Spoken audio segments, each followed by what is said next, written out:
खुलुमबाय बयखौबो बड' मिस्टार चेनेलाव नोंथांमोना अननानै भिडिअखौ जोबजासे नायलां भिडिअखौ मोजां मोनोबा अननानै लाइक आरो शेयार खालामना हो नोंथांमोना चेनेलाव गोदानबा चेनेलखौबो साबस्क्राइब खालाम अब्ला आङो भिडिअखौ स्टार्ट खालामसै नोंथांमोना भिडिअखौ अननानै जोबजासे मणिपुराव उदखारिफोरनि गाग्लोबनायजों गावनि आगोमा जिउखौ हादर रैखाथिनि थाखाय बावनाय मुंख्लं बिर जोहोलाव सुमन सोरगयारिनि नखराव बिटिआरनि गाहाय मावफुंगिरि प्रमद बर'आ नुजाथिफैनानै नखरनि थासारिनि बागै खौरां लायो आरो दुखुथिया नखरजों अरायबो मदद होफागोन होनना खोथा होयो।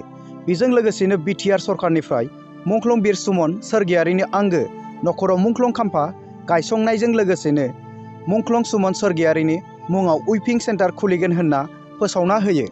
बेजों लोगोसेनो थाइखार खुसिया लोंनाय दैनि जेंना लामा हान्थिनायनि जेंना गामियाव हाबफैनाय समाव दालांनि गोनांथि जानाय बायदि जेंनाफोरखौ सुस्रांनायजों लोगोसेनो नखरनि सुबुंनो सोरखारि साख्रि होनायनि राहाखौ खालामगोन होनना फोरमायथियो। मुंख्लं सुमन सोरगयारिनि नखराव खौरां लाहैनाय समाव बिटिआरनि गाहाय मावफुंगिरि प्रमद बर'जों लोगोसेनो बुंथिगिरि खाथिराम बर'आबो बाहागो लाफैयो। किम जंआ सा करियायाव बयनिख्रुइबो गिथावना आयेन लाबोदों।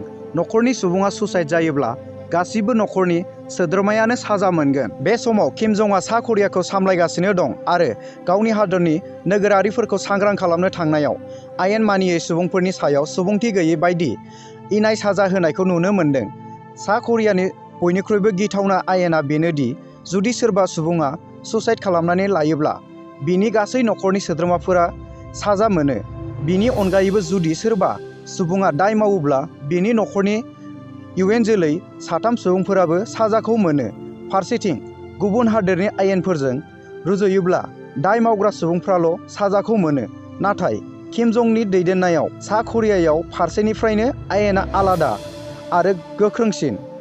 दिनैनि थाखाय भिडिअआ एसेनोसै नोंथांमोना भिडिअखौ मोजां मोनदोंबा अननानै लाइक आरो शेयार खालामलांदो आरो नोंथांमोना चेनेलाव गोदानबा चेनेलखौ साबस्क्राइब खालाम लोगोसे बेल आइकनखौबो थुना हो जाहाथे नोंथांमोननिसिम नटिफिकेसन मोनहैयो।